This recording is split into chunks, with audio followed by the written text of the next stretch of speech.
존경하는 선배 동료 의원 여러분, 비상대책위원장 김용태입니다. 민주당과 이재명 대통령의 일방 독주가 서서히 현실이 되고 있습니다. 어제 민주당은 끝내 법사위원장과 예결위원장을 일방적으로 정하더니 오늘은 본회의를 강행하겠다고 합니다. 핵심 권한을 몽땅 틀어쥐고 단 한 개도 내놓지 않겠다는 것입니다. 국민의힘이 법사위원장과 예결위원장을 요구하는 이유는 단 한 가지입니다. 그 자리가 행정부와 입법부 사이에 마지막 견제선이기 때문입니다. 이재명 대통령은 어제 이렇게 말씀하셨습니다. 정부가 가는 길이 바른 길인지 점검하고 함께 검토해주는 것이 의회의 기능이라고 말입니다. 맞는 말씀입니다. 그러나 그 말씀을 민주당은 하루도 안 되어서 뒤집어 버렸습니다. 17대 국회 이후 국회의장은 제1당, 법사위원장은 제2당이 맡아왔습니다. 그게 헌정사에 확립된 관행이자 견제와 균형의 원리였습니다. 심지어 18대 국회에서는 83석의 야당에도 법사위원장을 맡겼습니다. 그런데 지금 민주당은 그 헌정 정신을 권력으로 모조리 짓밟고 있습니다. 국회를 사유화하려는 것입니까?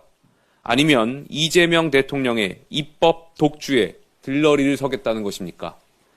지금 국회에는 이재명 재판중지법, 이재명 면소법, 대법관 증언법이 줄줄이 대기 중입니다. 이 법안들이 통과하면 법은 권력을 보호하는 방탄막이 됩니다. 법의 이름으로 불의가 판치는 세상이 되는 것입니다. 이것이 바로 국민들께서 우려하는 입법 방탄입니다. 예결위원회 역시 마찬가지입니다. 이재명 대통령과 민주당은 집권하자마자 전 국민 현금 살포를 밀어붙이고 있습니다. 재정이나 미래세대 부담은 뒷전이고 오직 표 계산만 앞서고 있습니다. 이번 추경안이 그대로 통과된다면 국가 부채는 1,300조를 돌파합니다. GDP 대비 국가 채무 비율은 50%에 육박하게 됩니다. 총리 후보자라는 사람은 청문회장에서 국가 채무 비율이 20에서 30%라며 현실감 제로의 답변을 늘어놓기도 했습니다. 이렇게 무능하고 무지한 정권이 나라 살림을 망치려 드는데 야당에 이를 견제할 수 없다면 대한민국은 무너질 수밖에 없습니다.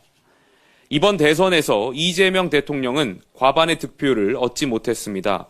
국민의 절반 가까이는 야당의 균형추를 기대한 것입니다.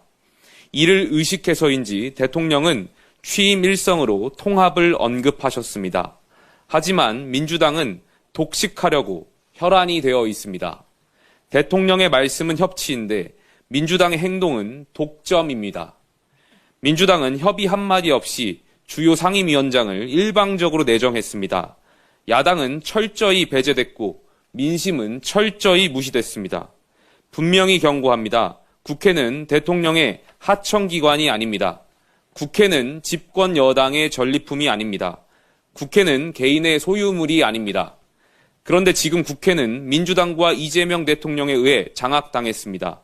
정치의 기능은 실종됐고 국회의 존재 이유는 사라졌습니다. 이재명 대통령께서 어제 국회에서 야당에 잘 부탁드린다, 적극 소통하겠다고 말씀하셨습니다. 그러나 그 말씀은 하루도 지나지 않아서 허언이 되었습니다. 야당과의 협치를 말씀하시면서 실제로는 권력을 독식하고 야당의 고언은 흘려듣고 국민을 앞세워 포퓰리즘을 밀어붙이는 것, 이것이야말로 양두구육의 전형입니다. 민주당은 지금이라도 권력 독점의 길을 멈춰야 합니다.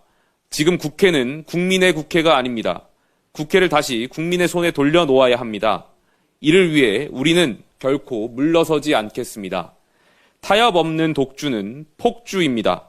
그리고 그 폭주는 반드시 국민의 심판을 받게 되어 있습니다. 존경하는 선배 동료 의원 여러분, 지금 이 순간에도 국민은 국회를 지켜보고 계십니다. 우리는 국민이 부여한 견제와 균형의 책무를 다해야 합니다. 민주당의 독주를 막아내는 것, 그것이 지금 우리가 싸워야 할 이유입니다. 우리 모두 한마음으로 물러섬 없이 결연하게 싸워 나갑시다. 감사합니다.